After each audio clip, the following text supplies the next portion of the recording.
everyone. Welcome back to another episode of Bobble Pod. In this episode, I love the title of this episode. That's the way the cookie crumbles.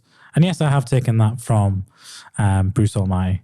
Why not? Because we're going to talk about a cookie-free world. And when I was thinking of headlines, I won't say plagiarized it, but I took it from Bruce Almighty. So credit to Bruce Almighty and whichever picture that was for that title on that line. But before we begin, don't forget to like, follow, subscribe. If you're listening and you're a new listener, please subscribe. If you're an existing listener, we thank you and love you for your support. If you're on YouTube, hello YouTube. Don't forget to subscribe. Click on the bell notification. Our episodes come out every Tuesday on new topics.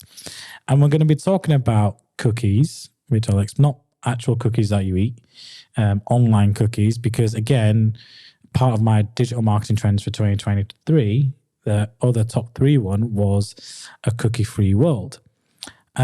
So that's the way the cookie crumbles, as they say. I don't have the tash to do that, as he did in Bruce Almighty, which I thought was quite a funny film. But for those who don't know what a cookie is, we've all come across it. It's that little piece of code that identifies us online to cater for our basically future content and simply monitor user activity. For years and years and years, brands, companies, even us, some of the tactics we use as part of the marketing strategies, use these cookies, have relied on them as part of the user journey. More recently, cookies have kind of left what we call a sour taste in consumers' minds because of GDPR, a lot of revelations about how cookies and data and personal data and user data was used, specifically in stuff like Brexit and how it was used with, I forget the name of the company, actually. It's been that long. But there was a Netflix series about it. And then there was all the Netflix series about social media and how your data is used and how you're tracked online. And you know this, if you ever type in a holiday on Skyscanner or TripAdvisor, or you search for a product, you then see that product online or on Facebook or Instagram, or wherever you go, back retargeting you with a specific offer. It doesn't even have to be a product of like travel or product you're buying. It could be a service you're interested in because you work in that industry. We know so much information about you that we utilize that information because you're in what I call a purchase journey, behavioral purchase journey. It's all about consumer behavior, this. And your behavior online dictates when you're ripe for sale. That might sound like an interesting word, but you're ripe for a sale. It's like when you get a fruit, you wait until it's riper, then you eat it. We're waiting for you to be ripe enough to really encourage you to buy or follow up and learn more or request that demo or request a callback or buy or complete that purchase of that product or finally commit and book that holiday. And that comes through tools like retargeting and lookalike audiences, etc. And it's all from data in terms of what you do online, the websites you view. So, for example, if you're going on holiday in Europe somewhere, let's take Lisbon, for example, you'll be looking at things to do in Lisbon. You'll be looking at temperatures in Lisbon, weather, when's the best time to travel, what's the food like, what's the cost of hotels, what's the cost of travel. Your searching, your behavior online is all about that specific element. And because we know so much about you and when you're likely to purchase stuff, because there's so much data from people like MasterCard and external data that you don't even realize, we see when you're more likely to buy or what time of the month you're most likely to make big expenditures or small expenditures. And it goes back to my previous episode, a couple of episodes ago, in terms of AI and how that kind of tech is used to determine marketing and how you see specific ads, etc. It all comes back down to that. Coming kind of like full circle, essentially.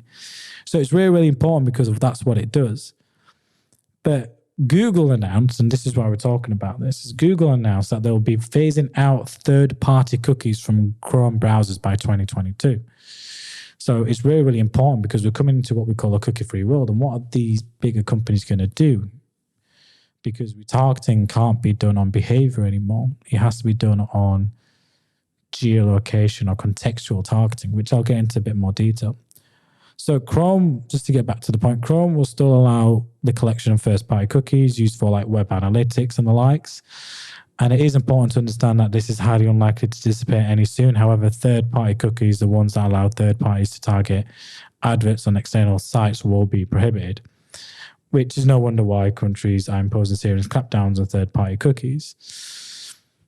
What does this mean to you and your digital activity? Well, we talked about behavioral and contextual and I call it demographic targeting.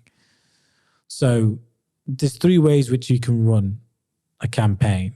You can target people demographically. So we could talking about age, gender, location, things like job title, things like income range, etc. Basic demographics is a household composition, elements like that. So that's what we know about you if you fit into a certain bracket based on the information you might have given to a platform or, when you're applying for a mortgage and stuff like that, etc. Then you've got contextual, which is really, really important. Contextual is all about the content which you're consuming. It's all about so context is king essentially. So it's looking at, well, are they reading an article about this particular element? For example, am I reading an article about Web3? Am I reading an article about ChatGPT? For example, am I reading an article about, the financial economical situation? It doesn't matter what I'm reading. It's all about the context of what I'm reading. And within that context, relevant. So, for example, I gave earlier is travel to Lisbon. What is Lisbon like for a place to live and work or set up a business, for example? And the same thing happened when I was looking at stuff about Dubai. And everybody knows I've been to Dubai. Everybody knows I'm out there. And I am hounded with ads around Dubai, living there, moving there, business opportunities there, the benefits elements there. I still get them to now because a lot of the context I'm viewing is like, well, what can I do? Can I do this in Dubai? Can I do that in Dubai? And that's just from my search history and the websites that I go on to. It's the context. Then there's what we call behavioral, which is a bit more harder to kind of explain. It's our behavioral patterns of what we do, the platforms we use. So even though we're viewing certain context, behaviorally, we won't just spend all our time looking at that specific context. We'll then go onto our app. We'll go onto Facebook. We'll go on social media. We'll go on skysports.com and look at the latest Premier League results. And I don't want to talk about last weekend's results because I'm a Liverpool fan and I'm really upset. So it looks at your online behavior in terms of what you do. And behavior and context, two things. Context is the content in which you're viewing and looking at. Behavior in terms of how you're behaving online, essentially. What you're doing, where you're going. And that's where tools like retargeting work quite well, because you might have viewed context about traveling to Lisbon or to Dubai, but behaviorally we're seeing where do you go and spend the rest of your time. And then the third party comes in and then says, right, we know you're interested in this, so we're going to put this ad on skysports.com whilst you're looking at the latest results because that's of interest to you. Now, that poses a problem for people like me as an agency in terms of what we can do, but what we're already doing is exploring different elements, and that's why I talk about three things: behavioral, contextual, and demographic, because that's all you can do. So what can you do? What impact does it have? What does this mean in terms of digital activities? It means we're going to move away from behavioral targeting to contextual and what we call geo-demographic targeting as a new trend. An example is the New York Times moved away from behavioral advertising within Europe and back towards contextual and geolocated advertising. Now, despite this shift, the publication reported no reduction in advertising revenues. So it's positive outlook moving away because behavioral performs better. Now, you might think right now that actually behavioral marketing is doing really well and delivering me a better return on investment through display or whatever tactic you're doing. Well, fine. But continue to do that. By all means, continue to do that. But you need to plan for the future. What happens when we do that? And a lot of the last two episodes, live video, AI, live, chat GPT, it's all about planning for the future, new tech, new ways of doing things, and how you can start introducing that now. It's all about educating you about what's coming up. The more you start planning now, the better you'll be served in the future. It's as simple as that. So what does this mean for your 2023 strategy? What can you do? So I strongly recommend adapting to a post-cookie world because it's going to happen. Google tends to be a bit slower than they normally are in terms of rolling out updates. Now, we haven't had a significant update of when that's happening, although that will have an announcement in 2023 so far. But there's a lot of things you can do. First thing you can do is brushing up on your ad testing skills. So test ads and campaigns, not just towards behavioral targeting, but add in contextual and demographic targeting, and maybe run an A/B test behavioral against contextual and demographic advertising, or split all three out, or have multiples of one or the other, maybe individually as, ads towards just, geolocation demographics, ads just towards contextuals, or ads just towards behavioral, and then group things. So do behavioral and contextual, do behavioral and demographic, do contextual and demographic as well. So, you can mix things up, test, and test different ads to different elements. And this is where ad creation is going to be key. So the better you are, the more creative you are in terms of ad creation, headlines, and descriptions against that specific campaign type is going to be more difficult. You need to start investing in more first-party data, more than third-party data. And that means building your own first-party data in-house of your customers and who they are. You're going to have to try and capture that better on your website, that first-party data, when people visit, and entice them with offers, subscriptions, free gifts, whatever it is. Get them to sign up to your newsletter. Track that first-party data as best as you can. You need to start doing more market research around your industry, your ideal customer base, user journey. What are they doing? Because as you move towards contextual and demographic, you need to learn more about, well, who is your customer?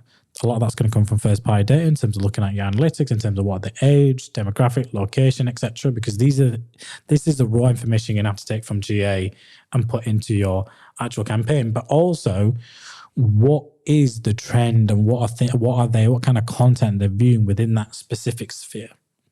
Now, it's easier if you're e-commerce or your travel or you're in Pacific industry because, if you're looking for anything around about travel, it makes sense. But for more niche, more difficult, more B2B industries, as I say, it's going to be a lot more difficult to target directly. You're going to do a lot more marketing. You're going to have to do a lot more market research into these elements. So a lot more time needs to be invested into that. You're going to have to create more partnerships in marketing to leverage customer base and data specifically. So that's something you're going to have to start doing. So start thinking who else complements what you do in the industry and how, you can partner with said brands in that way. And again, begin testing contextual targeting as I highlighted. That's going to be your key marketing activity in end of 2023, 2024 and beyond. We're already doing it. We're already looking at it. We're already looking at elements of part of our strategy and what we're doing for our clients, specifically across like more display campaigns and elements like that will be more contextually focused. And not until I see a significant trend or update within the industry will I know essentially what's next. Will cookies be replaced by something else that is similar to third party cookie tracking? I don't know. I don't have the answer yet. But what you can guarantee is as soon as we have more insights and more data, we'll be back on this podcast and we'll be sharing it with you. And that's the whole benefit of Bobble Pod, is that, we don't just tell you what to do. We actually practice and preach it and test it ourselves and then give our feedback as well. So that's the way the cookie crumbles, everybody. Cookies are going to go. Tracking's going to go. There's a lot of elements you need to do that. I gave a list of things you can start with straight away. And again, these are things that we're doing. So I'm not telling you to do something that we're not doing. I'm telling you to do things based on what our data and insights are showing that you can start to begin with and start playing with.